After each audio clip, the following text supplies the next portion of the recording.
आइए वचनों की तरफ जाएंगे, वचनों का अभ्यास करेंगे और जानेंगे कि परमेश्वर का आत्मा हमसे आज क्या बात करना चाहता है। भजन संहिता 50 और वचन 14 इस प्रकार से कहता है। भजन 50 और वचन 14, भजन संहिता 50 उसका 14 इस प्रकार से कहता है। भजन 50 का 14 कहता है, परमेश्वर को धन्यवाद ही का बलिदान चढ़ा। वचन कहता है, परमेश्वर को धन्यवाद ही का बलिदान चढ़ा और परम प्रधान के लिए अपनी मन्नतें पूरी कर। अगर इस कलम को, इस वचन के शुरुआत की बातों को पढ़े, क्यों ऐसा लिखा गया है, तो आपको यह समझ में आएगा। परमेश्वर बात करता है कि मेल बलि और होम बलि के लिए जो चीजें लाई जाती है वो सब मेरी है। परमेश्वर बात करता है, तेरे घर के बैल, तेरे पशुपालों के बकरे मेरे हैं, वन के सारे जीव जंतु मेरे हैं, हजारों पहाड़ों के जानवर भी मेरे हैं, पहाड़ों के सब पक्षी भी मेरे हैं और मैदान में फिरने वाले तमाम जीव जंतु भी मेरे हैं। तू मुझे क्या देगा? तू मुझे क्या देगा? सब कुछ मेरा है। इसलिए वचन में लिखा है कि धन्यवाद का बलिदान चढ़ा। परमेश्वर को केवल धन्यवाद का ही बलिदान चढ़ा। क्या चढ़ाना है? हमने गाया, ना सोना मांगू ना मांगू चांदी, सोना नहीं, चांदी नहीं, हीरा नहीं, मोती नहीं, कुछ नहीं मांगा है, परंतु परमेश्वर का चेहरा देखना है, परमेश्वर को मिलना है और परमेश्वर को धन्यवाद देना है। धन्यवाद देने के लिए आज हम यहाँ बैठे हुए हैं और बाइबल से कहा है कि परमेश्वर को केवल धन्यवाद देना है। आज ये शाहू परिवार क्या दे सकता है परमेश्वर को? मैं बताऊं, अगर कुछ भी देने की अगर योजना बनाए तो मुझे लगता है वो सही नहीं होगा, ठीक नहीं होगा। अगर देना है, बाइबल के अनुसार बाइबल सिखाती है, परमेश्वर को धन्यवाद ही का बलिदान चढ़ा। परमेश्वर को और कुछ नहीं मेरे प्यारों, केवल धन्यवाद देना चाहिए। धन्यवाद क्यों देना चाहिए, थोड़ा समझेंगे। क्यों दुनिया का हर व्यक्ति धन्यवाद नहीं करता है, उसका कारण भी बताऊंगा मैं आपको। रिचुअल्स निभाना, परंपराएं निभाना, रीति रिवाज या त्योहार निभाना, that is not marriage. Bible सिखाती है marriage is honourable to all. विवाह सब में आदर की बात समझी जाए। हालेलुया। शादी बहुत आदर की बात, वचन सिखाता है कि शादी आदर की बात होना चाहिए, सम्मान की बात होना चाहिए। शादी कोई मजाक नहीं है। भारत में हर दिन हजारों शादियां टूट जाती हैं। कितने पेंडिंग केसेस तलाक के लिए पड़े हुए हैं। शायद जो लोग तलाक लेने जा रहे, शादी तोड़ने जा रहे, उन्हें यह नहीं पता शादी के मायने क्या होते हैं। इसलिए बाइबल सिखाती है कि विवाह आदर की बात समझी जाए। ये बहुत आदर और सम्मान का विषय है मेरे प्यारों। क्यों धन्यवाद देना चाहिए, इस बात को समझेंगे। क्यों? ये कोई रिचुअल्स नहीं निभा रहे हम लोग, कोई परंपराएं नहीं निभा रहे हम लोग, लेकिन आज हम बात कर रहे हैं क्यों परमेश्वर को धन्यवाद देना चाहिए। और ये धन्यवाद समझने के लिए आपको मेरे साथ एक उदाहरण को समझना पड़ेगा, जो बाइबल से है, मैं आपके लिए पढ़ना चाहूंगा। मेरे साथ निकालेंगे लूका, अगर आपके बाइबल है तो निकाले लूका रचित सुसमाचार अध्याय 17 11 से 19 में एक दृष्टांत है और मैं आपके सम्मुख उसको पढ़ना चाहता हूं। लूका रचित सुसमाचार अध्याय 17 और वचन 11 से आगे।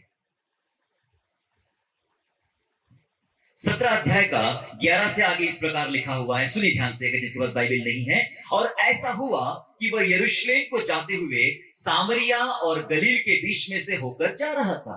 प्रभु यीशु मसीह सामरिया और गलील के बीच में से होकर जा रहा था और किसी गांव में प्रवेश करते समय उसे 10 कोढ़ी मिले।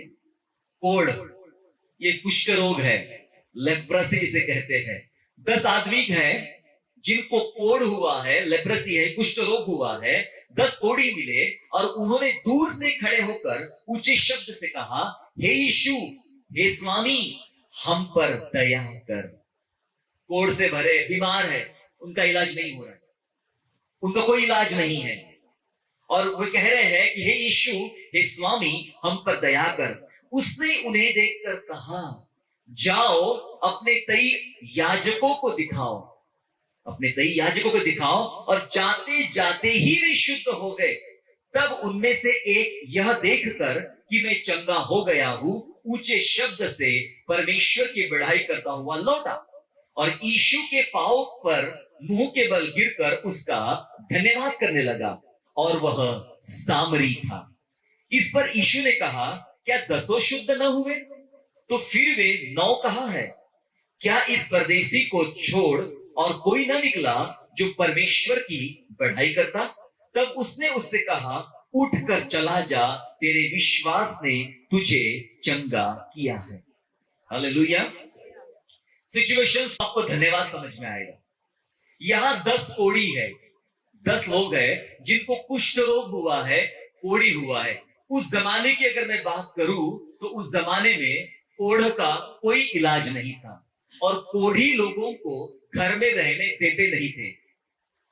चाहे वो आपका सगे वाला हो या कोई भी अच्छा रिश्तेदार हो, अगर उसको कोढ़ हुआ है, कुष्ठ रोग हुआ है, तो अपने घर से उसको बाहर भगा देते थे और कोढ़ी लोगों को गांव से बाहर दूर दराज में कई उनके लिए मकान बनाए जाते थे और वहां उनको रहने का ठिकाना दिया जाता था। कोई मिलने नहीं जाता था। साहब समझ लेना, आपको धन्यवाद समझा रहा हूं। कोई मिलने नहीं जाता था, उनको छूते भी नहीं थे, क्योंकि उनको पता था छूने से, देखने से ये रोग हमको लग जाएगा, इनकी कोई वस्तु को हाथ लगाएंगे ये रोग हमको हो जाएगा, हम कोढ़ी बन जाएंगे। तो लोग रिश्तेदार भी मिलते भी नहीं थे, जाते भी नहीं थे, कोई उनसे कोई संपर्क नहीं रखते थे। अगर वो गांव में दिख गए, परिवार में दिख गए, तो उनको मार डालने का आदेश था। कभी सोचे उन 10 कोढ़ियों पर, इस 10 बीमारों पर क्या बीत रही होगी, उनका मन क्या बोल रहा होगा कि कोई हमसे कोई संबंध नहीं रखते हैं, है ना, कोई हमसे कोई संबंध नहीं रखते हैं, कोई हमसे कोई बात नहीं करते हैं।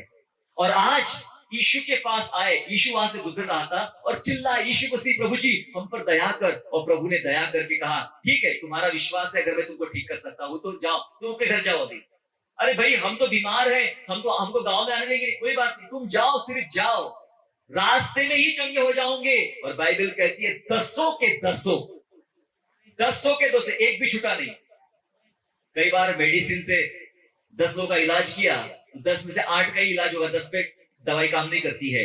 मेरे प्रभु यीशु मसीहा की दवाई 10 के 10 पर काम करती है, 100%। हालेलुया। बाइबल कहती है 10 के 10 रास्ते में चंगे हो गए। वो देखने लगे, हाँ मेरा कोढ़ चला गया, मेरे हाथ पांव गल रहे थे, सफेद सफेद हो चुका था, ये हो रहा था, वो हो रहा था, सब ठीक हो गया। वे खुशी के मारे अपने घर की तरफ भागे, अपने गांव की तरफ भागे, अपने रिश्तेदारों की तरफ भागे कि देखो भाई, हम तो ठीक हो गए, हम तो ठीक हो गए। बाइबल सिखाती है उस 10 में से एक निकला।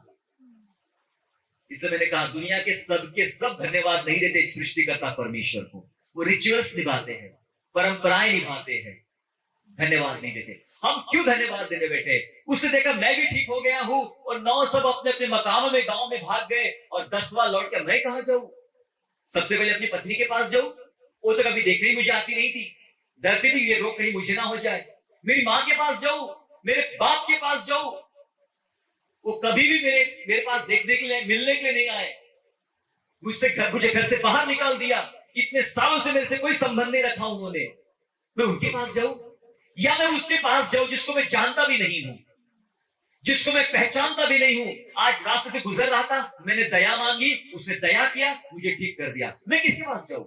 वो परिवार के पास नहीं लौटा, वापस लौटा जहां यीशु था, दौड़कर आया और यीशु के पांव पर गिर गया। बाइबल सिखाती है यीशु के पांव पर गिर गया और लिखा है वचन में, वो बहुत स्तुति करने लगा, बहुत धन्यवाद देने लगा, बहुत आभार मानने लगा। हे परमेश्वर, आपको बहुत बहुत धन्यवाद कि आपने मुझे चंगा कर दिया, ये कोढ़ की बीमारी से आपने मुझे आजाद कर दिया।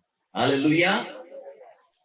परमेश्वर को क्यों धन्यवाद देना चाहिए पता है? यह धन्यवाद कौन देता है? जिसे अपनी पीड़ाएं पता है, परमेश्वर को वो धन्यवाद देता है। हर कोई नहीं, हर कोई नहीं। जिसे अपनी पीड़ाएं, दर्द पता है, मैं किस हालातों में था, मैं किस मुश्किलों में था, मैं किस समस्या में था, मैं कैसा टाइम गुजर रहा था मेरे जीवन पे, जिसको अपनी पीड़ा पता है, जिसको अपने दुख पता है, जिसे अपनी वेदनाएं पता है, वही परमेश्वर को धन्यवाद दे सकता है। सब लोग तो चेहरा देखते रहे, क्या कर रहा है ये क्या कर रहा है, ये क्या कर रहा है, भाई आपको नहीं समझ में आएगा वो क्या कर रहा है, वो रो क्यों रहा है वो आपको नहीं समझ में आएगा, वो घुटने क्यों देखा है उसने वो आपको समझ में नहीं आएगा, क्योंकि आप पर नहीं बीती है, उस पे बीती थी।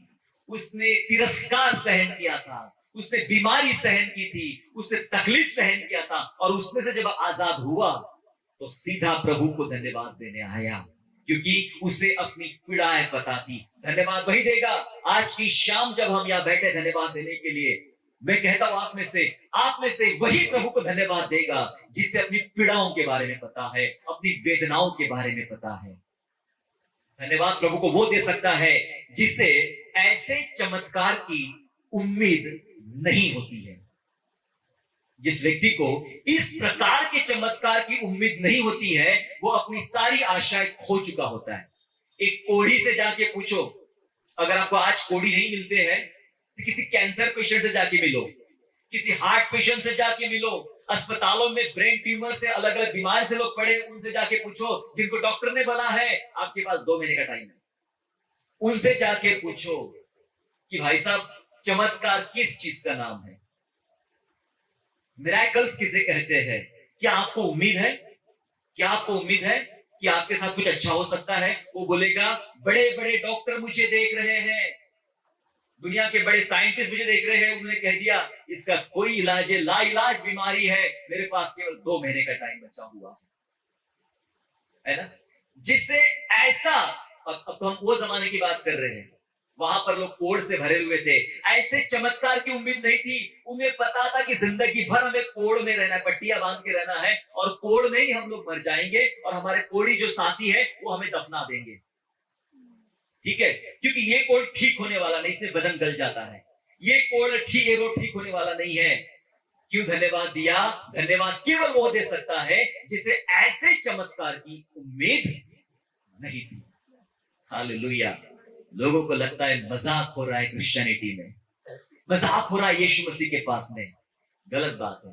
जिन्हें ऐसे चमत्कार की उम्मीद नहीं थी, वो परमेश्वर को धन्यवाद देता है। जो अपनी अयोग्यता को जानता है वो धन्यवाद देता है।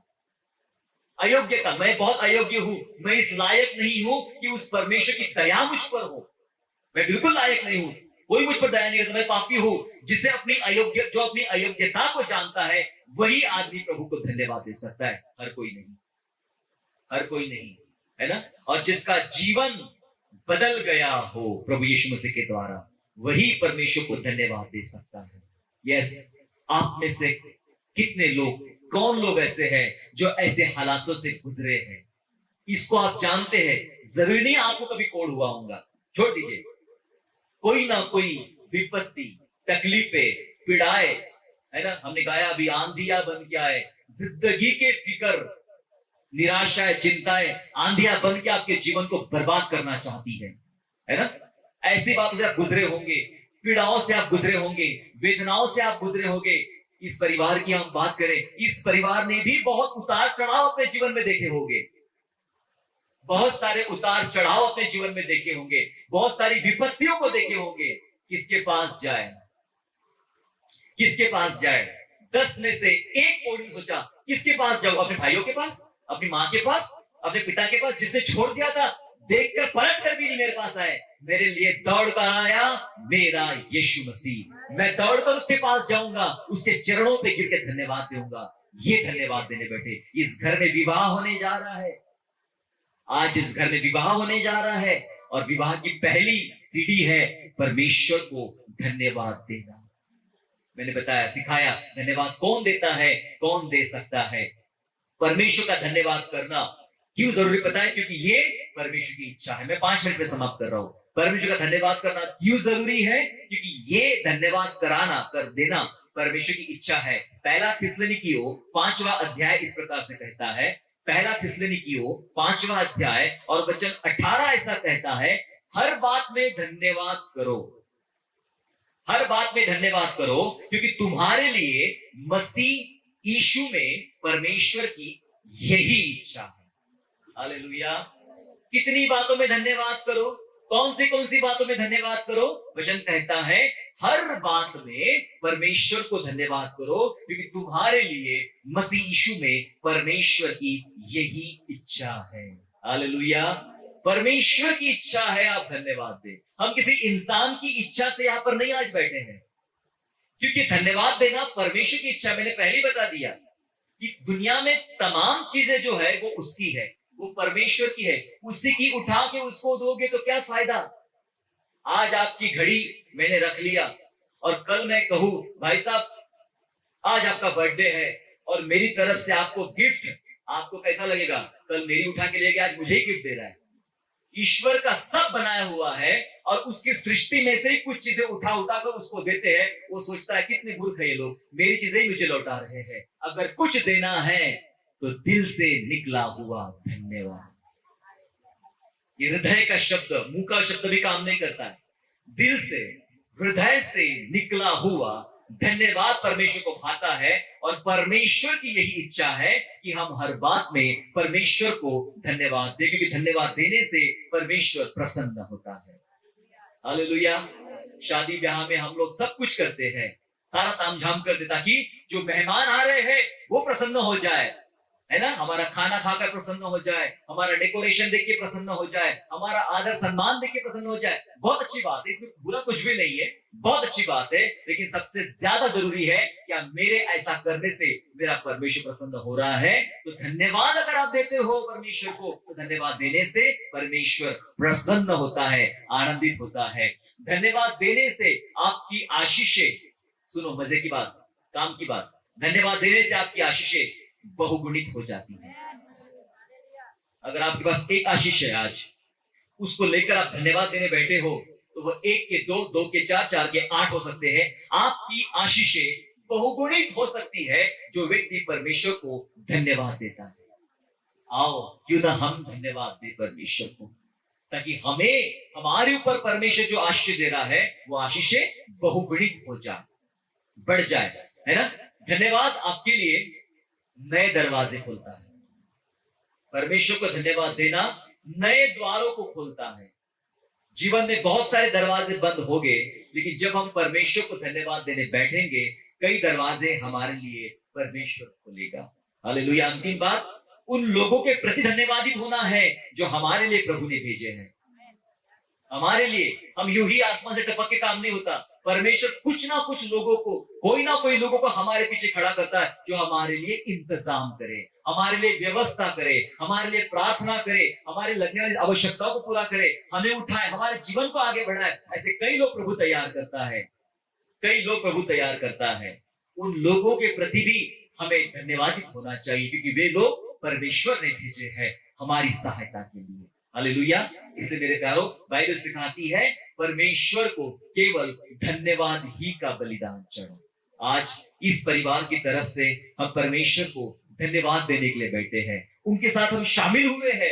चलो भाई, तुम धन्यवाद देने बैठे हो तो हम भी तुम्हारे साथ मिलके परमेश्वर को धन्यवाद देंगे, इस विवाह के लिए, इस परिवार के लिए, इस व्यवस्था के लिए और परमेश्वर के अनुग्रह के लिए हम धन्यवाद दे रहे हैं। हालेलुया। प्रभु यीशु मसीह पापियों का उद्धार करने के लिए जगत में आया है। हम सब पापी थे। अगर हम पाप की तो पश्चाताप करें तो परमेश्वर क्षमा करता है, क्षमा करके हमें आशीष देता है और आशीष के बाद वो चाहता है कि तू मुझे धन्यवाद की भेंटें चढ़ा। आओ हम प्रभु को धन्यवाद देंगे, धन्यवाद की प्रार्थना करेंगे प्रभु के सामने। स्वर्गीय पिता, प्रभु यीशु मसीह के नाम से आपको हम धन्यवाद देते हैं, आपकी महिमा प्रशंसा करते हैं प्रभु, क्योंकि आप हमारे परमेश्वर है।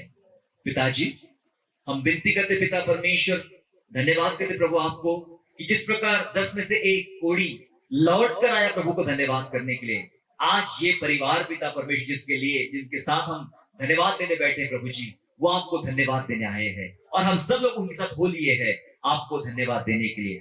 जो उपकार आपने उस परिवार पे किए, जो एहसान आपने इस परिवार पे किए, जो करुणा दया आपने इस परिवार पर किया, उसके लिए आपका धन्यवाद। बहुत सारे विपत्ति के बादल आपने हटा दिए हैं, बहुत सारे काले घटाओं को आपने हटा दिया है और अब एक आनंद, एक सुख, एक शांति आप इस घर में देने जा रहे हैं। हम विश्वास करते प्रभु जी। आइए प्रभु, इस घर को आशीर्वाद दीजिए प्रभु। हम आपको धन्यवाद करते सारी बातों के लिए जो आपने इस परिवार पर किया है।